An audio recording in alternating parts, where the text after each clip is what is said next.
আসসালামু আলাইকুম ভাই ব্রাদার, আপনারা কিভাবে আপনাদের ফোন থেকে আপনাদের ফোনের সমস্ত অ্যাপের ফেসবুক, ইমেল যাই কিছু বলেন, যদি আপনার পাসওয়ার্ডগুলো বের করতে চান তাহলে অবশ্যই ভিডিওটা দেখুন এবং সম্পূর্ণ ভিডিও দেখার জন্য অনুরোধ রইল। তো আমি সবার প্রথমে ক্রোম ব্রাউজার ক্লিক করলাম, করে আমি ক্রোম ব্রাউজারে ঢুকে গেলাম। ঠিক আছে, তো দেখতে থাকেন। তো ক্রোম ব্রাউজারে আসার পরে দেখেন এইখানে যে আপনার 3 ডট একটা লাইন আছে, ওইখানে ক্লিক দিলাম। দেওয়ার পরে এইখানে দেখেন সেটিং একটা অপশন আছে, এই সেটিংয়ে ক্লিক দিলাম।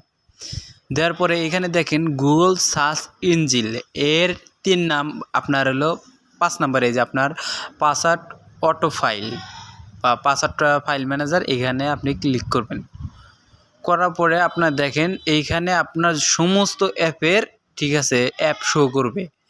তো এইখানে যে অ্যাপের আপনার পাসওয়ার্ড দরকার সেই অ্যাপটাকে ক্লিক করবেন। তো আমি আমার ধরেন যে গুগল জিমেল আইডির ঠিক আছে পাসওয়ার্ড দরকার, সেই ক্ষেত্রে আমি কি করব, উপরে স্ক্রল করতেছি, দেখেন এই যে gmail.com। তো আমি যদি চাই যে ফেসবুকেরটা বের করবো, ফেসবুকের বের করতে পারবো। তো জিমেল আইডিটা যেহেতু বের করব, তাহলে আমি গুগল ইয়েতে গেলাম।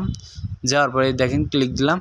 দেওয়ার পরে আমার এখানে শো করতেছে আমার জিমেল পাসওয়ার্ড সহ। ঠিক আছে, এই যে আপনার যে চোখ যে একটা আইকন দেখতে পাচ্ছেন, এটা হলো ঠিক আছে, ওইখানে ক্লিক করলে আপনি পাসওয়ার্ডটা দেখতে পাবেন। আর এই সাইডে যে আপনার ওটা কপি অপশন, ওটা কপি করে যে কোনো জায়গায় বসাতে পারবেন, এতে কোনো সমস্যা। এভাবে আপনারা ঠিক আছে আপনাদের প্রয়োজনীয় পাসওয়ার্ডগুলো বা অ্যাপের পাসওয়ার্ডগুলো যদি ভুলে থাকেন, অবশ্যই এভাবে বের করতে পারবেন, তাতে কোনো সমস্যা হবে না।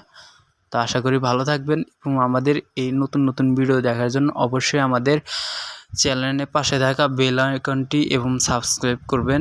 আর সাবস্ক্রাইব করার জন্য আপনাদের